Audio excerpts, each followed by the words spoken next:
था कि बहुत पहले आए और लगातार हमारे साथ बने हुए हैं। मैं सर से आग्रह करता हूं कि वो सर मंच में आए।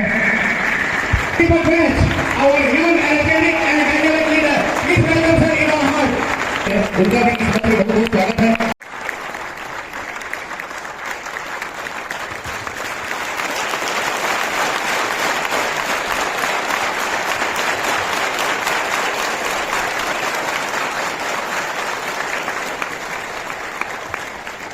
आदरणीय साथियों, छत्तीसगढ़ में पहली बार किसी सरकार ने 2900 हमारे शिक्षक साथियों को, जिनको सरकार ने नौकरी दिया, उनको बाहर का रास्ता दिखाने का काम छत्तीसगढ़ के इतिहास में पहली बार हुआ है। आदरणीय साथियों, मैं इसलिए कह रहा हूं कि छत्तीसगढ़ शांतिप्रिय प्रदेश है, छत्तीसगढ़ युवाओं का प्रदेश है, छत्तीसगढ़ शिक्षा के क्षेत्र में लगातार संघर्ष कर रहा है, छत्तीसगढ़ स्वास्थ्य के क्षेत्र में लगातार संघर्ष कर रहा है और ये छत्तीसगढ़ अभी युवा अवस्था से कल्पना कर धीरे धीरे अपनी प्रगति की ओर बढ़ रहा है। सरकार चाहे किसी के भी हो आदरणीय साथियों, लेकिन जनता उस सरकार के है जिसको जनता ने चुना है, उस सरकार जनता का। लेकिन क्या इस सरकार में आज स्वास्थ्य विभाग पूरी तरह से दुरुस्त हो चुका है? नहीं हुआ। क्या शिक्षा विभाग इस प्रदेश में पूरी तरह से दुरुस्त हो चुका है? नहीं हुआ है। आज बस्तर से लेकर सरगुजा तक जो आप लोग की नियुक्ति हुई थी, वहां क्षेत्रों में अगर जाए, आज भी शिक्षा जगत में पूरी तरह से कहीं तो शिक्षक विहीन स्कूलें हैं। जब हमारे विधायक साथी विधानसभा में जवाब मांगते हैं तो कई ऐसे स्कूलें आज भी शिक्षक विहीन है, कई ऐसे स्कूलें हैं जहां एकल शिक्षक के भरोसे हैं, कई ऐसे स्कूलें हैं जहां आज भी सिर्फ 3 शिक्षक के भरोसे हैं और कई स्कूलें ऐसे हैं झोपड़ी में आज पढ़ने को मजबूर है। कई ऐसे स्कूलें हैं जहां तक कि सरकार ने 3000 स्कूलें बंद किए पूरे प्रदेश में। उन स्कूलों को खोलने का काम हम लोगों ने किया ताकि सरकार उसको भर्ती नहीं कर पा रही थी और उन स्कूलों को हम लोगों ने वहां के स्थानीय पढ़े लिखे बेरोजगारों के माध्यम से उन स्कूलों को चलाए ताकि छत्तीसगढ़ के बच्चों को हम लोग को कम से कम एजुकेशन के माध्यम से हमको आगे बढ़ाने का काम करना है। ये हमारी और हमारी सरकार की कल्पना थी। आदरणीय साथियों, हमें याद है जब हम पहली बार 2013 में विधायक बनकर गए थे 2018 तक, उस संघर्ष को हम कभी नहीं भूल सकते। जब इस सरकार ने छत्तीसगढ़ के युवाओं के बेरोजगारों को पहली बार उनके साथ धोखा किया था, आउटसोर्सिंग लाने का काम किया था। वो आउटसोर्सिंग कहीं उड़ीसा से होगा, कहीं मध्य प्रदेश से होगा या फिर कहीं राजस्थान से होगा। उनके चहेते लोग होंगे जहां स्कूलों में जाकर पढ़ाई कराएंगे, वो स्कूलों में जाकर पढ़ाई कराने का नहीं, वो कहीं संघ का सदस्य होगा, कहीं आरएसएस का होगा, कहीं भारतीय जनता पार्टी के नेताओं से संबंधित होगा। स्कूल में पढ़ाई कम, वहां राजनीतिक ज्यादा लाकर स्कूलों में अपने पार्टी का प्रचार करने का ये लोगों ने एक अच्छा संसाधन मतलब एक साधन तरीका से उपयोग कर शिक्षा के क्षेत्र में अंदर लाने का प्रयास किया। लेकिन हम लोगों ने विधानसभा से सड़क से लेकर विधानसभा तक हम लोगों ने संघर्ष किया और उस दिन हम लोगों ने कहा कि हमारी सरकार आएगी, हम आउटसोर्सिंग हम बंद करेंगे और स्थानीय लोगों को हम लोग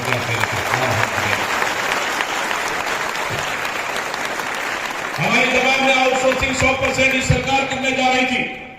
बाहर से कोई एजेंसी आएगा, वो हायर करेगा वहां के बेरोजगारों को और सरकार से डील करेगा, सरकार से कॉन्ट्रैक्ट लेगा, सरकार से कॉन्ट्रैक्ट लेने के बाद अपने हिसाब से उनको तनख्वाह देगा। लगेगा किसी को ज्यादा देना है देगा, किसी कम देना है देगा, अपने हिसाब से वो कॉन्ट्रैक्ट आधार पर उनको काम दे देगा, उनको तनख्वाह देगा।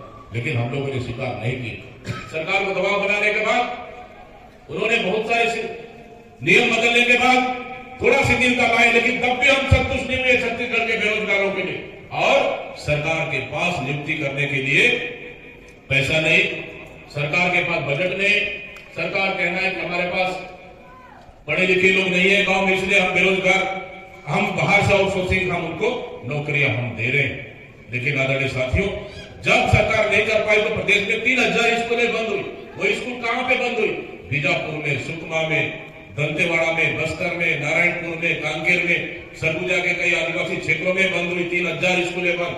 हमारी सरकार आई, हम जानते हैं कि हर सरकार अपनी अपनी योजना और नीति के अनुसार काम करती है, लेकिन उसका नियत और दिल साफ होना चाहिए काम करने के लिए। लेकिन जब हमारी सरकार आई, हम लोगों ने बीजापुर में लगभग 300 स्कूल नए हम लोगों ने शुरुआत किए, 300 नए स्कूल शुरुआत किए।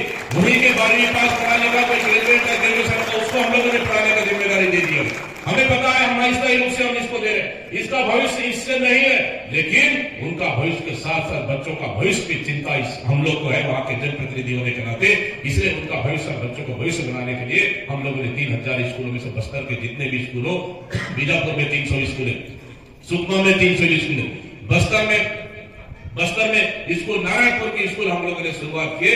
जो इस सरकार ने स्कूल बंद किया अपनी इच्छा शक्ति की कमी की वजह से, वो स्कूलों को हम लोगों ने चालू कर बता दिए कि इच्छा शक्ति होना चाहिए काम करने के लिए, चाहे जितनी भी अंदरूनी क्षेत्रों में, ये हम लोगों ने काम करके बता दिया हमारे साथ।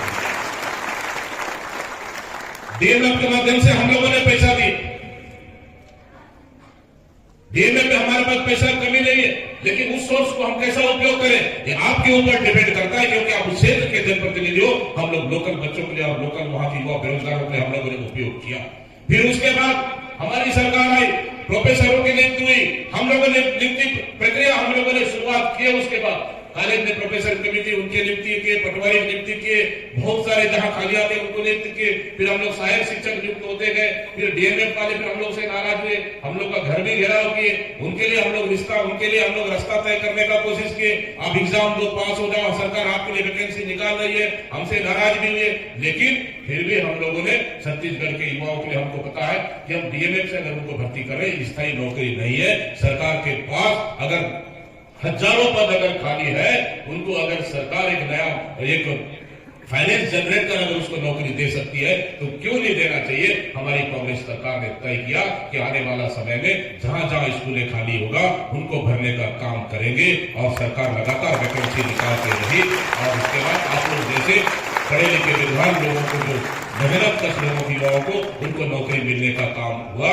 और जो आप गजट, हमारे घर ने गजट सौंपी, जो गजट सेंट्रल गवर्नमेंट का है, सेंट्रल गवर्नमेंट किसका गवर्नमेंट है सबको पता है, और उस गवर्नमेंट के आधार पर अगर सेंट्रल गवर्नमेंट ने नोटिफिकेशन जारी किया, स्टेट गवर्नमेंट उसको मानने को बाध्य है। उसी को माध्यम बनाते हुए इस स्टेट की सरकार ने, राज्य की सरकार ने, हमारी सरकार ने नौकरियां जनरेट की, और आप लोग का नौकरियां लगा।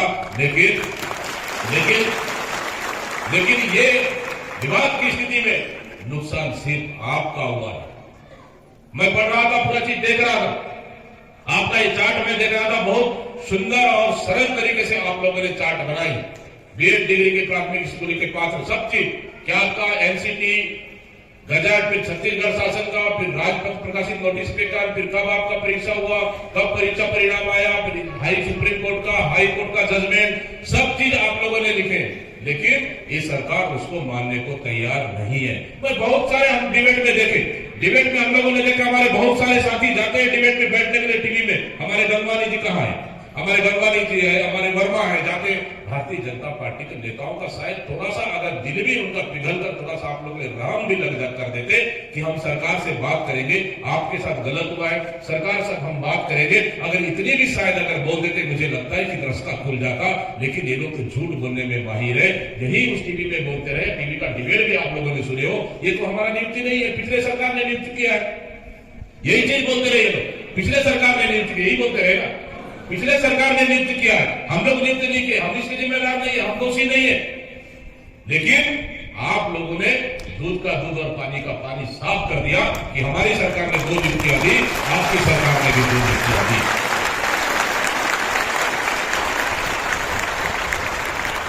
आपकी सरकार ने भी 2 नियुक्तियां दी। अगर आपकी सरकार ने भी 2 नियुक्तियां दी तो जिम्मेदारी से क्यों भाग रहा है? हमारा सवाल है इस सरकार से, जिम्मेदारी से क्यों भाग रहा है?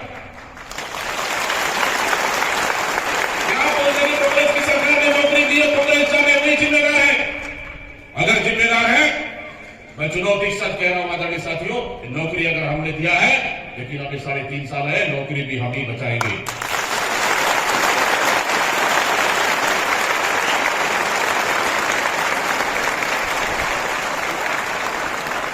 आदरणीय साथियों, प्रदेश की जनता ने इस सरकार को 70 सत्ता चलाने का मौका दिया, ना कि अपनी जिम्मेदारी से भागने का, ना कि कोई गलतियां ढूंढने का, ना ही किसी को गड़े मुद्दे उखाड़ने का।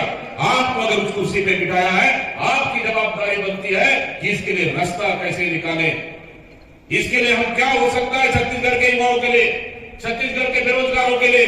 आदरणीय साथियों, अगर यही हालत रहा, मैं तो समझता हूं कि छत्तीसगढ़ लगातार अराजकता के माहौल की चपेट में है। और ये छत्तीसगढ़ को मैं आपसे कह रहा हूं कि सरकार से न सत्ता संभल रही है, न कुर्सी संभल रही है, न इस सरकार से कुछ भी संभल नहीं रहा। अगर आपसे सत्ता नहीं संभल रही है, कुर्सी नहीं संभल रही है, तो छोड़ क्यों नहीं देते?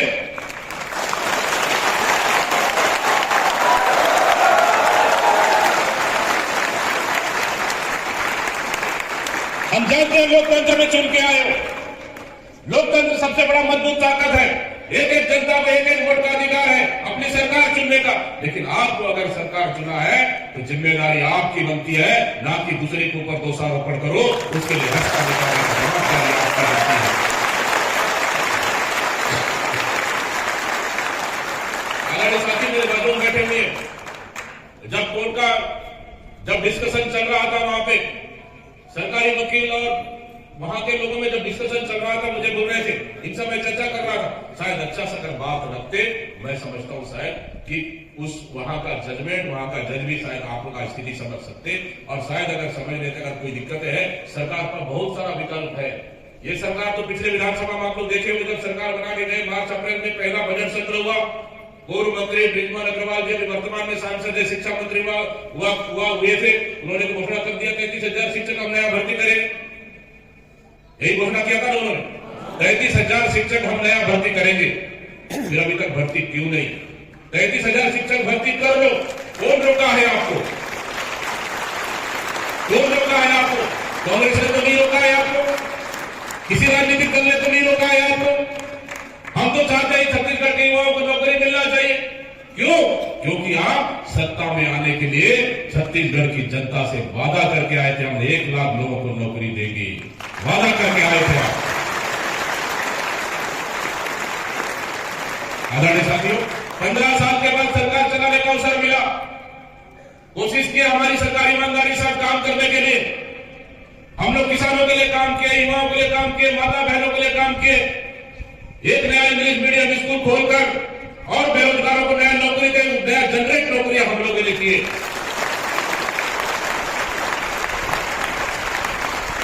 बाकी छत्तीसगढ़ के युवाओं को किसी न किसी माध्यम से उनको नौकरियां लगनी चाहिए।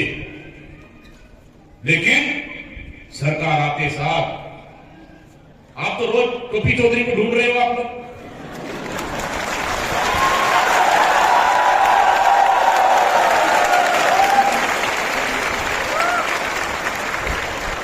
रोज टोपी चौधरी को ढूंढ रहे हो।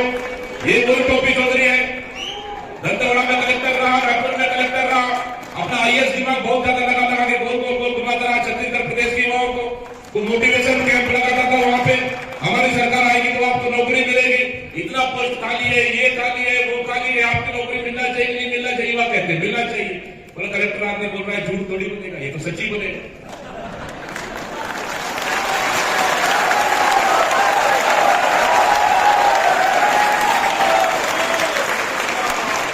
युवाओं में भरोसा हो गया, ये कलेक्टर रहा है, सब चीज रहा है, तो हो सके ठीक ही बोल रहा है, झूठ थोड़ी बोल सकता है कलेक्टर आदमी। राजनीति में थोड़ा बहुत झूठ मूठ चल सकता है। ईमानदारी से बोल रहा हूं, मेरे व्यक्तिगत बात करें तो राजनीति में 80% ईमानदारी से काम करना चाहिए। 80%, कभी कभी 20% हम लोग से पूछने को जाता है। 20% हरिश्चंद्र कोई नहीं हो सकता इस दुनिया में, 100 में 100% नहीं हो सकता। हरिश्चंद्र कोई बोलते मैं हरिश्चंद्र हूं, नहीं मान सकते, यकीन नहीं करेगा, हो भी नहीं सकता इस दुनिया में। आदरणीय साथियों, लेकिन वो मोटिवेशन क्लास सब चीज इतना लॉलीपॉप दिखाए, सब चीज क्या है, लगा कि यार कलेक्टर रहिए, कलेक्टर रावल आदमी ठीक बोल रहा है, वो आने से अच्छा कर सकता है। हो सके कुछ ही उस मोटिवेशन कैंप में मोटिवेशन हो गए, हो सके उधर ही चले गए, कुछ हो गया, सरकार बन गई। आज किस पोस्ट में पता है आपको? प्रदेश का सबसे बड़ा अच्छा पोस्ट में जो आपको बिना 1 रुपए का, उनके दस्तखत के बिना 1 रुपए पास नहीं हो सकता।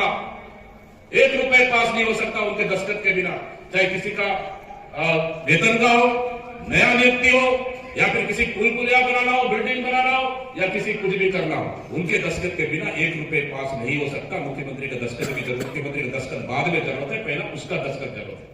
आज उस पोस्ट पर बैठे वित्त विभाग, वित्त मंत्री, आज 1 लाख नौकरी कहां गया भाई? मैं आप मुझसे पूछते हैं, आज कहां गया 1 लाख नौकरी?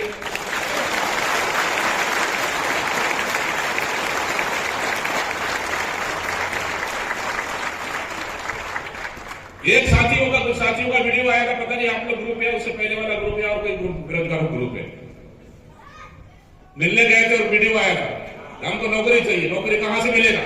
नौकरी लगाने के लिए पैसा कहां है? हमारे पास पैसा नहीं है, पैसा कहां से आएगा? ठीक है, नौकरी भी निकालेंगे, पैसा भी आएगा, तो आप लोग इतने सारे लोग को थोड़ी लायक थोड़ी हो, इतने सारे लोग को नौकरी मिलेगा, मतलब बाकी लोग को नालायक बना दिया, ठीक है जी, इतने सारे लोग लायक थोड़ी और नौकरी लगोगे। वीडियो सभी लोगों ने देखा। छत्तीसगढ़ की जनता जानती है आदरणीय साथियों, देर है अंधेर नहीं है छत्तीसगढ़ में।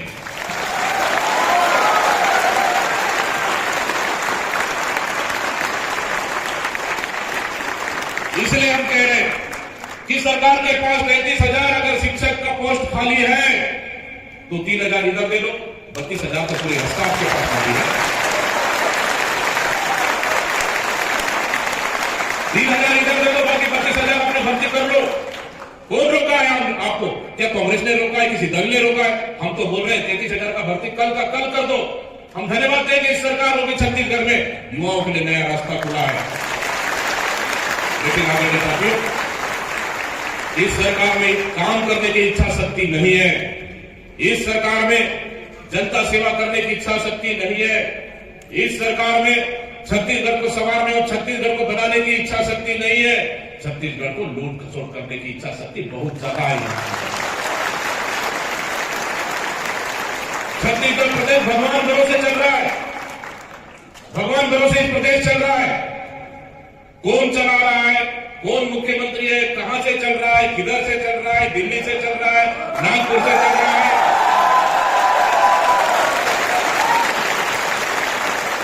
नागपुर से चल रहा है। अरे अभी सुनाई में आया कि बिहार से भी चल रहा है सरकार।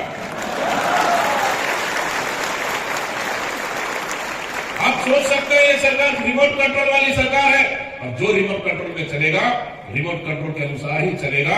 इसलिए आदरणीय साथियों, अगर छत्तीसगढ़ को संवारना और बनाना है, मजबूत और ठोस सरकार चाहिए, लेकिन वो सरकार हमारे पास था, इसलिए हम लोगों ने आपको नौकरियां दिए थे। हम लोगों ने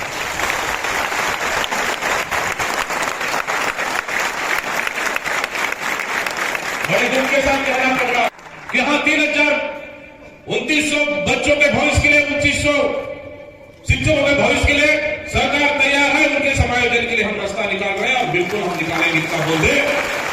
हम प्रदेश कांग्रेस कमेटी आपकी ओर से धन्यवाद देने के लिए तैयार है,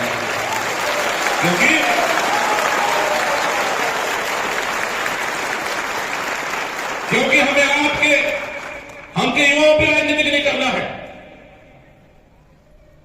हमारे छत्तीसगढ़ के भविष्य से राजनीति नहीं करना है, हमको आप लोगों से राजनीति नहीं करना है। अरे राजनीति करने के लिए तो पूरे छत्तीसगढ़ का मैदान खुला है साथियों। लेकिन जहां जहां भी अन्याय होगा, जहां जहां भी सरकार के खिलाफ में निर्णय होगा, जहां जहां भी हमारी जनता परेशान होगी, मजबूत विपक्ष और मजबूत ताकत के साथ कांग्रेस पार्टी कंधे से कंधे मिलाकर लड़ने की तैयार करेगी। आदरणीय साथियों, चुनाव 3.5 साल बाकी है, न मैं कोई वादा करूंगा, ना घोषणा करूंगा, ना मैं बोल के जाऊंगा, क्योंकि संघर्ष आप भी कर रहे हो, संघर्ष हम लोग भी कर रहे हैं। आप नौकरी बचाने के लिए संघर्ष कर रहे हो और हम आपको नौकरी लगाने के लिए संघर्ष कर रहे हैं। अंतर इतना ही है।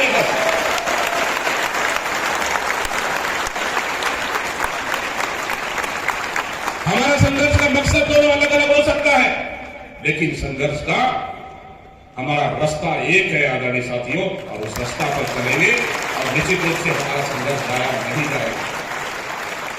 दुख के साथ कहना पड़ रहा है, तकलीफ के साथ कहना पड़ रहा है। कई हमारे आदरणीय माता बहनें अपने बच्चों के साथ परिवार छोड़ के लगातार यहाँ पे आए, एक तो ऊपर से बेरोजगार, ऊपर से आपको यहां बिठा दिए, यहां संघर्ष कर रहे हो।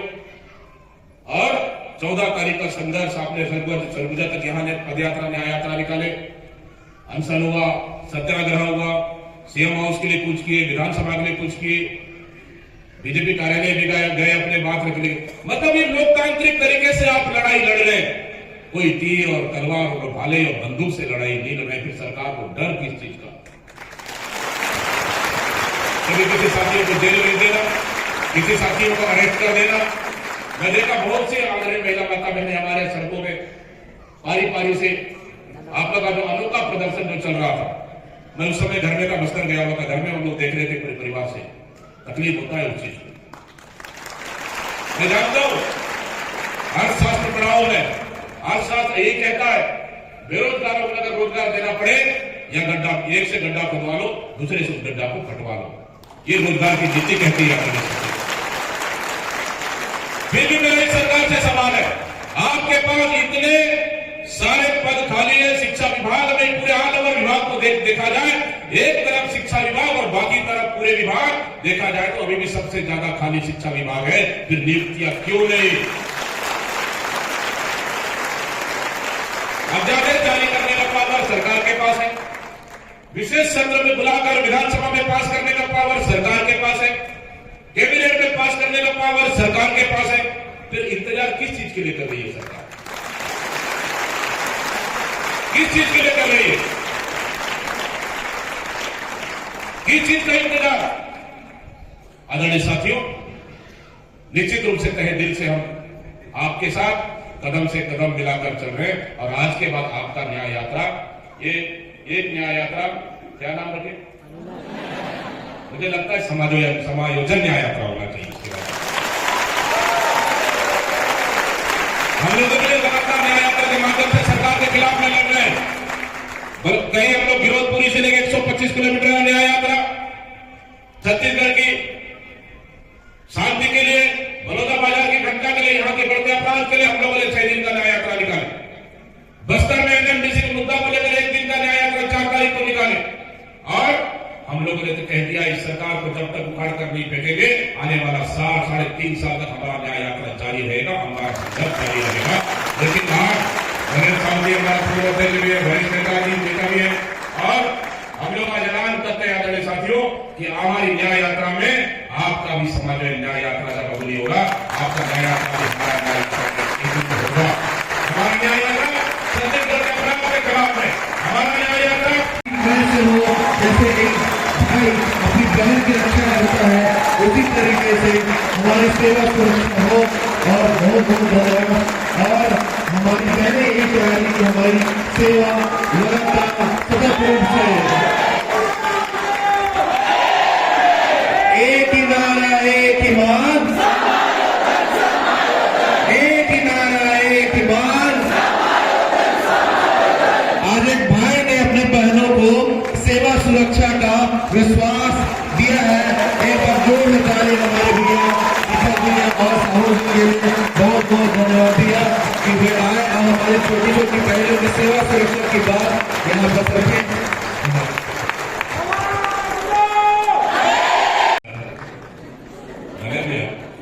हम लोग रक्षा सूत्र बांधकर आगे लोग हम लोग को बांध दिया, उसके बाद इनसे अलग नहीं हो पाएंगे।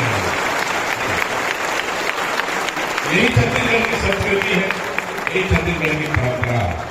आप लोगों ने रक्षा सूत्र में बांधा तो स्वाभाविक है हम लोग का भी दायित्व बनता है, आप लोग की रक्षा करें, आप लोग की सुरक्षा करें, आप लोग के हित की लड़ाई करें। इसलिए हमारे आदरणीय सभी माता बहनें आज हम लोग को रक्षा सूत्र में बांधने के बाद हमारी इस लड़ाई को आज के बाद से सबसे बड़ा ताकतवर और मजबूत बना दिया है। अब इसके बाद मुझे पता है आप लोग डरने वाले नहीं हो, नहीं डर रहे हो, ताकत और मजबूती सब डर रहे हो। लेकिन आज के बाद अपने आप को डबल इंजन बोलता है, लेकिन हम डबल इंजन तो नहीं, लेकिन आज पूरी पार्टी आपके साथ खड़ी है और पूरी ताकत आपको देने के लिए काम करेगी। धन्यवाद हमारे सभी हमारे साथी और हमारे सभी बहनों को। आप लोगों ने रक्षा सूत्र बांधा, स्वाभाविक सा है। एक रक्षा सूत्र का जब भी वक्त आएगा हम लोग इसका फर्ज हम लोग जरूर अदा करेंगे। धन्यवाद। बहुत बहुत धन्यवाद सर। एक बार जोर से स्वागत करें, जोर से तालियां बजाएं। समायोजन लेके रहेंगे प्रदेश